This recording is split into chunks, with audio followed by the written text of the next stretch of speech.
6 starts now. Good evening, everyone. The food chain is breaking. That was the dire warning issued Monday by one of America's largest food processors, Tyson Foods. Our Cash Matlock joins us live in the studio with a breakdown of what this all means. Cash? Well, Joey, as more people test positive for the coronavirus across the nation, more food processing facilities will be forced to close. Infected workers can mean indefinite shutdowns. And this means less meat will be available at grocery stores, and what is left won't be cheap. We could find ourselves in America and across the country with inadequate food supply, particularly meat products. On Monday, Governor Tate Reeves addressed the food chain issue in his daily press conference. The issue received national attention after the chairman of Tyson Foods took out ads with the Washington Post and the New York Times. We cannot find ourselves in a situation in which livestock or other things that we depend on as part of the nation's food supply are rotting while we're running out of food across the country. Jack Herkamp produces corn in Noxubee County.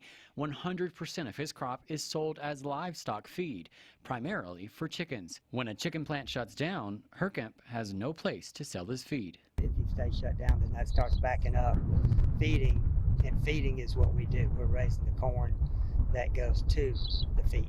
He says if he were to try to sell his corn today, he would not be able to turn a profit. Looking at the market and looking at demand, which we watch all the time, I look at it every day, our corn price is down a lot.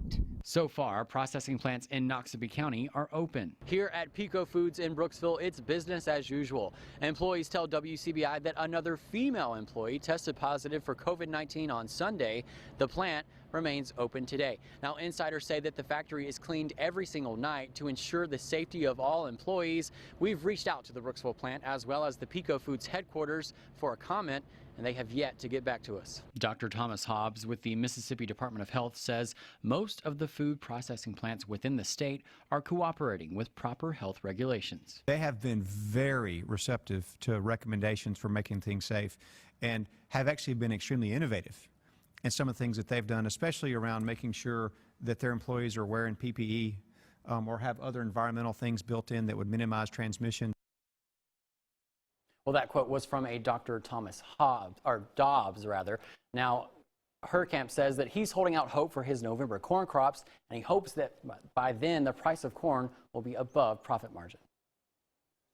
Alabama Governor Kay Ivey is loosening some COVID-19 outbreak restrictions.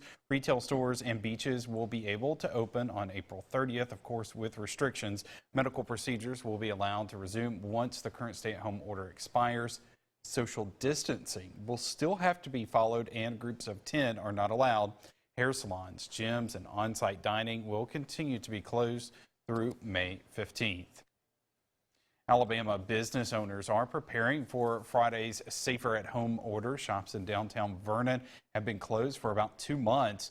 In small towns, sales tax and sale counts, and every sale counts. This puts a strain on the town's revenue. City Clerk Don Dollar says the new order will allow most stores to reopen, and this will help boost Vernon's economy. We're a small town, so it takes every business to make this town be able to stay afloat. But when times like this happen, this town, this community comes together. We've pulled together as a team. We've watched every dollar that we've spent and every dollar that we've taken in, and therefore we've been able to maintain a very, very stable financial background. Our Stephanie Poole talks to a few local business owners in Lamar County. She will have more on that story tonight at 9 and 10. As the state of Mississippi is slowly beginning to open back up, the impact COVID-19 has had on the economy will take some time to fix. Today, the Columbus City Council approves cost-saving measures for the city and new rules for businesses. WCBI's Bobby Martinez is live outside of Columbus City Hall with more on what's next. Bobby. Joey, with an anticipated 40% decrease in sales tax revenue due to COVID-19, Columbus Mayor Robert Smith has a plan to save over $1.5 million by the end of the year. And in doing so, there will be a reduction of city employee hours, excluding fire and police department, a freeze on spending, new hires, and travel unless it is an emergency. Mayor Smith says these decisions were not easy. You reduce an individual hours and reduce their salary, it affects their livelihood and their families. So that was a difficult decision to make. Even though the hours was reduced, but at the same time, they were more receptive by being allowed to stay and work the 4 days rather than the 5 days. Also, curfew here in the city of Columbus will be now from 10 p.m. to 6 in the morning. For now, reporting live in Columbus, Bobby Martinez, WCBI News. Numbers released from the Mississippi State Department of Health are showing some signs of concern. State health officials report 429 current hospitalizations of COVID-19 patients. That's an upward trend and the most hospitalizations since data was tracked beginning April 3rd. There's also been a slight increase in recent days of patients in ICU and on ventilators. That mean, it's hard to know for sure. It could well be that our peak has passed and we're seeing more cases. That's a plausible scenario, but it's also plausible that we're going to have continuing increasing cases and increasing hospital utilization. This thing is not over. We need to continue to be careful. Certainly we have flattened the curve and we feel like we've maintained a pretty good hospital capacity to make sure that everybody in Mississippi can get the care they need, but please, now's not the time to let down our guard. Only 19.5% of the COVID-19 cases in the state have required hospitalization. The state has not released any data to suggest how many people have recovered from the virus. COVID-19 continues to hit long-term care facilities especially hard. Monroe County Coroner Alan Gurley says 14 people in the county died after testing positive for COVID-19. 11 of those 14 lived in a long-term care facility. 2 others have a connection to the nursing homes. The State Department of Health reports 76 COVID-19 cases in 2 long-term care facilities in Monroe County. Those are Diversicare of Amory and River Place Nursing Center, which is also in Amory. While the elderly are vulnerable to COVID-19, not all assisted living facilities in the region have cases of the virus. WCBI's Ellie Martin tells us how the pandemic has changed daily procedures and practices for staff and patients. Whenever Ken Long visits one of the 5 assisted living facilities owned by Agape Senior Living, he does not go inside. Instead, he sits right outside the main entrance. I'll put a lawn chair out in the flower bed and have a flower bed chat with the directors and staff, but I do not myself go into the facilities. It is one of the many safeguards put in place at Agape Senior Living facilities since the coronavirus pandemic started impacting the United States. So far, there have been no cases of COVID-19 among either staff or residents at any of the facilities owned by Agape Senior Living, including the one in Monroe County, Oak Tree Manor. No visitors are allowed, and access to the buildings are limited to staff and some essential services that have to come in and take care of residents. Even those, we've talked with their owners, and they are detailing people directly to us, so we are not, as I call it, cross-pollinating between facilities. Hickory Senior Living operates long-term care facilities throughout northeast Mississippi. Its regional operations director, Art Shannon, was not available for an on-camera interview, but through an email said precautions are being taken, including daily temperature checks of staff and residents. Staff members are also required to wear personal protection equipment when necessary, and the company is also looking to get tablets for family members so they can have virtual visits with their loved ones. Getting personal protective equipment has been a challenge for all healthcare workers. So Long recently put out a plea on social media for PPE. He received masks, gloves, gowns, and face shields from all across the country. In fact, he received so much, he shared it with his competitors. Definitely, we all work together. I mean, we're all in this battle at the same time, so, you know, what helps me helps everybody else. Long believes officials at the local, state, and national levels will examine actions and policies once the pandemic subsides and be better prepared for the next time. Allie Martin, WCBI News. Long also says family members of residents have understood the need for restrictions on visits to curb the spread of the virus. The Aberdeen Fire Department is receiving extra help from volunteer fire departments. The Monroe County EMA director says volunteer fire crews were asked to help out after a city firefighter's wife was diagnosed with COVID-19. The fire chief confirms some of the firefighters opted to be tested. The one fireman is in quarantine with his wife. Several rumors have sparked that the fire department was closed, but the chief extinguished those, saying it was short-staffed and the volunteers were helping out. He assures the city that the department is open and ready to respond. We have some cloud cover across our region right now, even a few light showers. 74 degrees. We're mostly cloudy in Tupelo right now. We'll take you to North Mississippi and show you this little band of showers from Boonville back to New Albany. A little bit of rain here. Most of what you're seeing here is probably not reaching the ground, but there are some showers out there. It looks like we have a fresh lightning strike there just to the northeast of Grenada. So a little bit of shower and thundershower activity in the near term. A better chance for some rain and storms perhaps after midnight. We're watching that batch of rain back to the northwest. So a low-end chance of rain here over the next couple of hours, then a bit of a lull, I think, through the early overnight. And then after midnight, probably after 1 or 2, we'll have a chance for some showers and storms to come on in here. Those could pack a little bit of a punch if they hold together. We're thinking that the overall severe weather threat here tonight, not really that great, but there could be some gusty wind and some downpours around here. We'll talk more about that and show you that 7-day forecast in just a few minutes. Knoxville County deputies are searching for a mother and son that have been missing for over a week. 31-year-old Christy Nicole Haygood and 5-year-old Austin Ray Sellers were last seen on April 18th. They were walking along Sawmill Cutoff Road just north of Sugarlock. The mother and son were reportedly trying to get to Meridian. Investigators say Haygood and Sellers were reported missing on Saturday. Haygood has brown hair. Sellers has brown hair and weighs about 50 to 60 pounds. If you've seen them, call the Knoxville County Sheriff's Department. There will be a new election for Okolona Town Marshal. The town's mayor has 5 days to set a new election date. That's the ruling from Circuit Court Judge Barry Ford. This case began 2 years ago when Tommy Ivy Sr. challenged results in his race against William Randall. Randall challenged Ford's original ruling to take him off the ballot. The state Supreme Court ruled in Randall's favor. Now, this morning, Judge Ford asked Mayor Sherman Carruthers to set a new election. I don't know what people have been experiencing over the last couple of years while having the other person in office, but obviously when you're choosing who is the city marshal, you're choosing how the citizens will feel safe, who's going to protect them, and who's going to take those businesses and families into consideration in how they enforce the law in that town.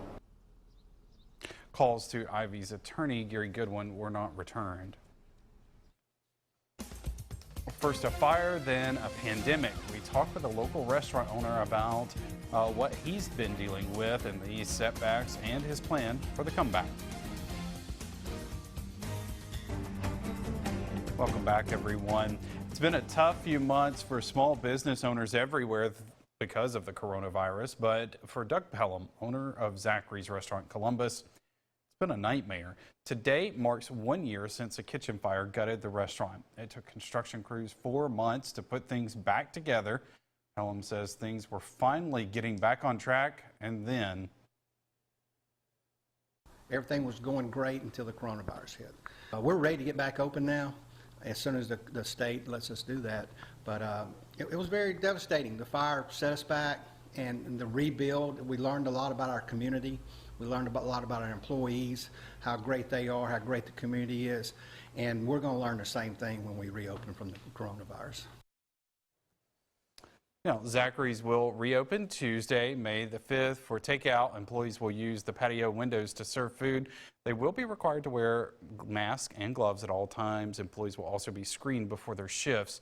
No one with a temperature above 99 will be allowed to work. All right, Keith, another fantastic day, but rain on the way. Got a little bit of rain here tonight and tomorrow, Joey. We have improvement, though, in that 7-day forecast. We'll talk about that after the break. Right now, 70s in many spots here. There's a little batch of thunder showers now. We may see some more later on tonight. Lows in the lower 60s. I'm back with that forecast next.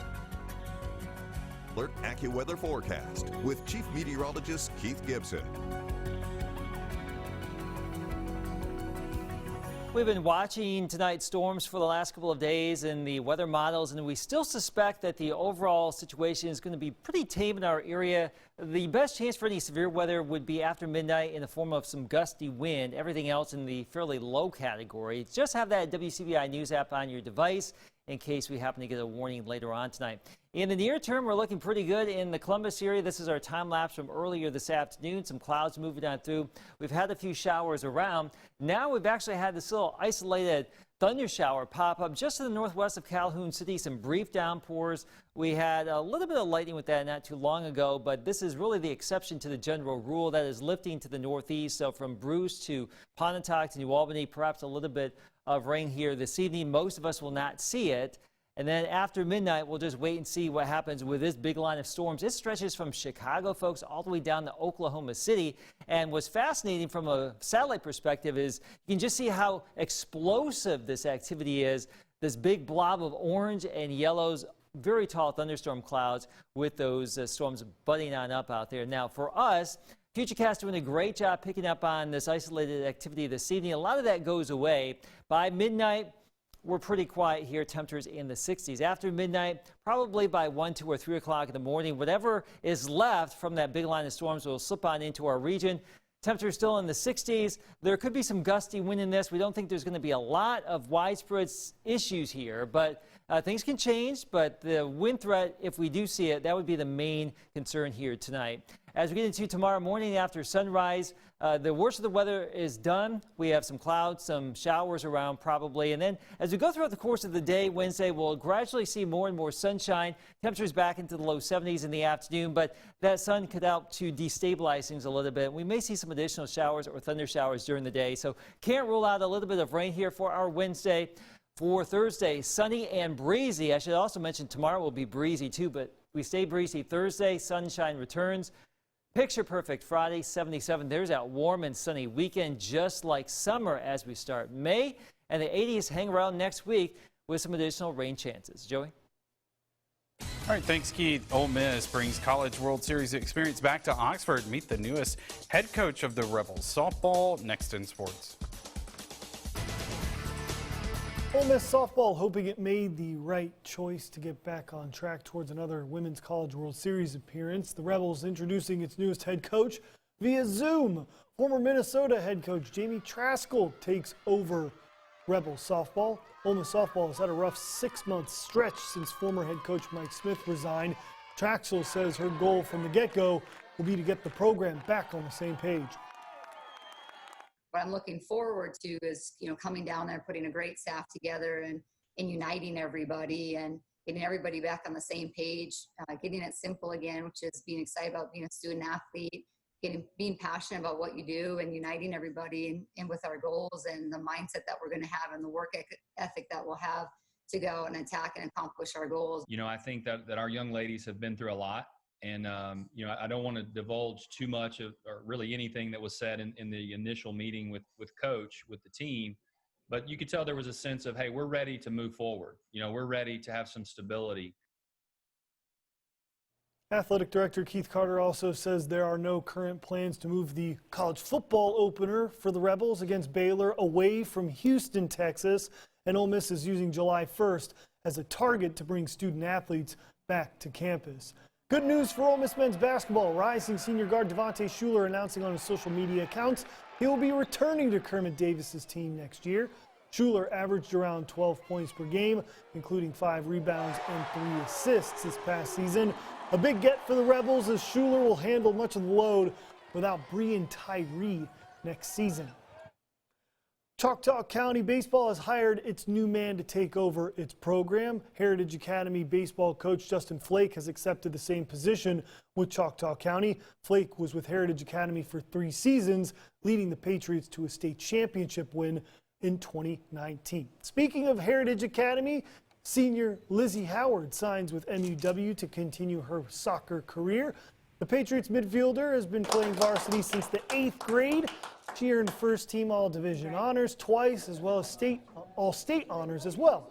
Howard says her time at Heritage Academy has helped her prepare for the next level. When I came to Heritage, I was like a leader because, I was captain last year, and it was like, it really helped me a lot coming out of my comfort zone and like teaching me a lot more like about how I need to like look at how to play soccer, and everybody like helped me around, so it was really good for me. That's it for sports. We'll have a last year forecast next. Most of us stay dry this evening. There's a little batch of rain up there by Bruce and Calhoun City moving to the northeast, but overall, a quiet evening. Some storms and showers may slip in after midnight. Still a chance for some isolated activity during the day Wednesday. All that sunshine, though. Look at that Thursday through the weekend. Joey, we are warming up. May begins, and summer is going to feel like summer. Yeah, and that's the most sunshine we've had in a while. Yeah, we'll take it. All right, thanks for joining us, everyone. Have a good night.